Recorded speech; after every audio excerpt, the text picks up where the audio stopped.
Record 20 இருக்கு. தோனி வராரு இவ்வளவு கத்துறாங்க. அண்ணுவே இவ்வளவு தோத்துட்டு இருக்கோம். தோனி வரான்னு இப்படி கத்துறாங்களே, ஒரு இது இல்ல. மாண்புமிகு பேரவைத் தலைவர் அவர்களே, எதற்காக மாண்புமிகு முதலமைச்சர் அவர்கள் எனது கட்சியை சேர்ந்த சட்டமன்ற உறுப்பினரின் பழைய பெயரை தெரிந்து கொள்ள இவ்வளவு ஆர்வமாக இருக்கிறார்? பெயரில் என்ன இருக்கிறது? அவன் பெயர் என்ன சொன்ன? உன் பேரு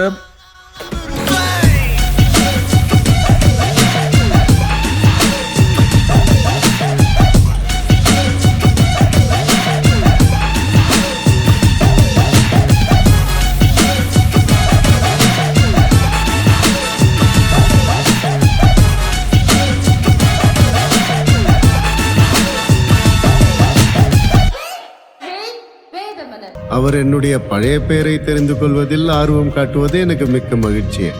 சரி, என்னுடைய பெயருக்கு வருவோம். உங்கள் அனைவருக்கும் என்னை சண்முக பாபுவாக தான் தெரியும். ஆனால் எனக்கு இன்னொரு பெயர் இருக்கிறது. 17 வருடங்களுக்கு முன் ஆர்கே நகர் மக்களால் எனக்கு கொடுக்கப்பட்ட பெயர் அது. அந்த பெயர் தான் என்று உங்கள் முன் என்னை கொண்டு வந்து நிறுத்தியிருக்கிறது. அந்த பெயர்